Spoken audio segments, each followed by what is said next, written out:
What up, Long Beach? Welcome back to your home for everything local sports. It's JJ. And Mike. This high school football playoff video is brought to you by Naples Rib Company. The North remembers the last time their Panthers won a playoff game. It was 1994, Mike, so Friday's first round CIF Southern Section Division 11 matchup with Rim of the World could be historic. Do you remember 94? I don't, JJ. Jordan had a roller coaster season with some narrow results, but they got into the playoffs as the at-large bid with the 4 seed.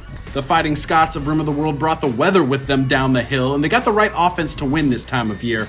With Jordan looking more than comfortable in the postseason on their first possession. Mekhi Travis going to go to Jeremy McGurn for a first down. Then Jordan Washington gets his big night started with a nice run around the outside. That's what we call foreshadowing. And it only took 4 plays for Jordan to get on the board as Damian Henderson punches it in from 2 yards out. Less than 2 minutes gone in this game. Panthers up 7-0. Well, that's what you want to see when you're trying to have some new success. But Rim of the World and running back Zach Gross showing why they're in the playoffs with their potent rushing attack. They run the ball at a Compton pace, and that one's into Jordan territory. But they try to get fancy down in the red zone, and Cameron Ferguson gets the pass deflection as part of a big stop for that Panthers defense.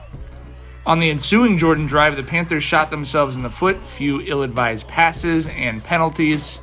That's what happens sometimes in these games. You get a little bit nervous. The defense got their back, though, as John Tumalatasi flies over for the tackle to force the punt.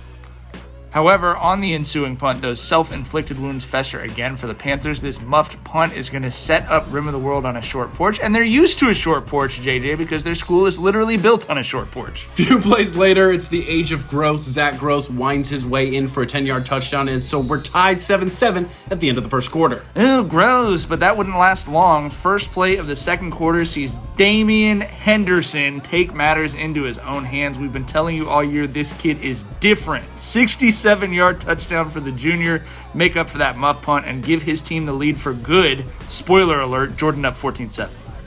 Jordan defense forcing a punt on the ensuing drive, and on the second play of the Jordan drive, it's Jordan Washington reversing field and showing off that track speed. I don't think anybody touches him on this 60-yard touchdown run. It's going to put the Panthers up 20-7 and lets the J-Town fans relax a little bit, because immediately following this, these next 2 plays, McGurn is Jeremy McGurn. Back-to-back sacks for McGurn with authority. The senior said after the game that his team wanted this win for the alumni who's on the sidelines who never got a chance to do something like this. No, we love this competitive equity format and that it gives teams like Jordan a chance in the playoffs, and they're making the most of it. 4th play of the next Jordan drive, the 4th carry for Washington in this game, and you already know how this ends. It's a cutback and a 32-yard touchdown for the super sophomore. 27-7 Jordan, 2 minutes left till halftime. I mean, this team, this is what they wanted to do. Get to the edge and go, and they were doing that all game.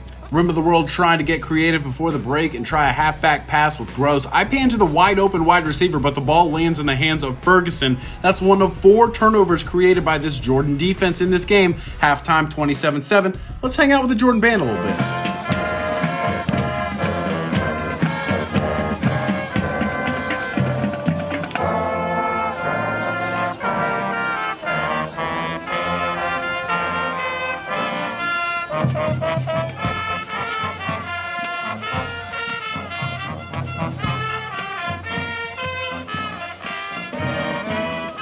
Credit to the Fighting Scots, who I'm sure will have to change their mascot soon enough. They stuck with what they do best. They just kept running the ball, and Gross leads a long TD drive here in the third quarter to cut the J-Town lead to 27-14 with 3 minutes left in the third. Gotta be honest with you, it felt a little bit like momentum was shifting.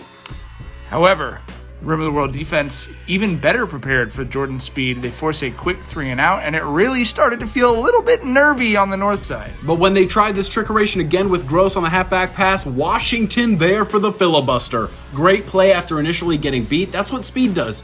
And this is also what speed does. Speed kills. You just can't mimic a guy like this in practice when these Division 11 teams haven't seen dudes like J-Dub. 80-yard touchdown. That's house music. That puts momentum back on the home side for good. 6 carries, 194 yards, and 3 touchdowns for Washington. Jordan able to sub some backups in. 10 minutes left in this game. And on the next possession, this DH hits home runs too, JJ. Damian Henderson, way too fast for the defense, way too fast for JJ's focus on a 78-yard touchdown run. 10 carries, 195 yards, 3 TDs. Jordan now up 40-14, ready to celebrate. Now, while I'm trying to get these celebration shots, I missed John's pick 6, my bad. But that just shows you how much these guys are enjoying this thing, celebrating their first playoff win since 1994. A special night on the north side for sure. Not the biggest crowd, but they were very into it. And as Jordan Washington said after the 46-21 victory, the whole school won a playoff game tonight. And we absolutely love to see that. Jordan travels to Apple Valley on Friday next week to face Granite Hills in the quarterfinals. Thanks as always to all of our sponsors, including Ocean Law Center. And if you want to continue to follow all of this Long Beach High School football playoff success, you keep it right here at the562.org.